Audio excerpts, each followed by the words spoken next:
Good evening friends, welcome to part 10 of the series on UCP DC. Today we shall have a look at the air transport document, article number 23.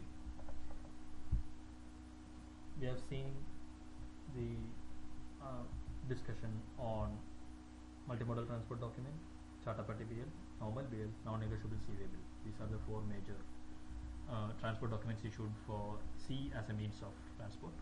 When we use air as a mode of transport, we have this particular air transport document. Article 23 gives us guidelines on how to handle this document. An air transport document can be however named. An air transport document can be however named. It doesn't talk about house airway bill, master airway bill, etc. It can be however named. It must appear to indicate the name of the carrier, and it should be signed by carrier or a named agent for and on behalf of carrier.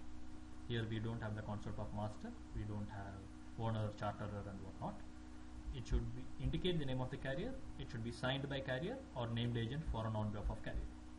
It should indicate the capacity of the signatory as carrier or agent for carrier. And if it is agent for carrier, the carrier should be identified.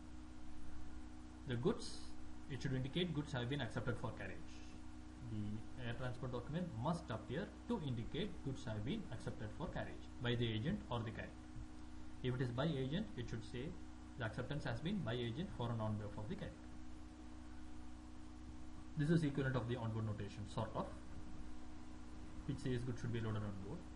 And then we can have a situation where an additional notation can be there in the air transport document. This air transport document should indicate the date of issuance, which will be deemed as a date of shipment, or if there is a specific notation of the actual date of shipment, that date will be taken as a date of issuance. The date could be mentioned in the flight number, flight date columns of the air transport document.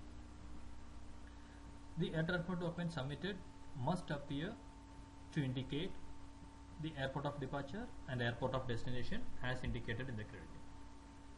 The air transport document should indicate the airports of departure and destination as indicated in the credit. Here we don't have option of having something called intended and then having an onboard notation. It should say the actual airports. It should be the original for the consignor or shipper. The copy submitted should be the original for consignor or shipper. There is no such thing as a full set here in an air transport document. Most of the time what we get is a consignor copy or consignor third copy. And it should contain the terms and conditions of the carriage or make a reference to such a terms and conditions of the carriage by air. Transshipment, with respect to air transport, transshipment is unloading and reloading of the goods from or to one aircraft to another. Unloading and reloading from one aircraft to another during the carriage from the airport of dispatch to the airport of destination mentioned in the credit.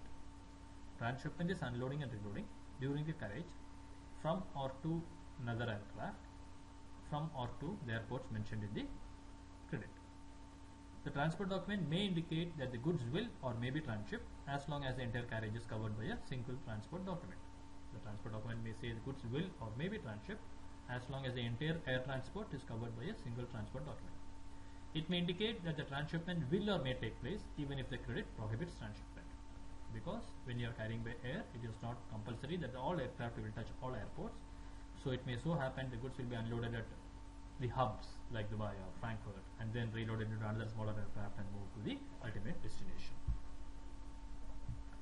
Thanks for watching this video. We shall meet again on another session on another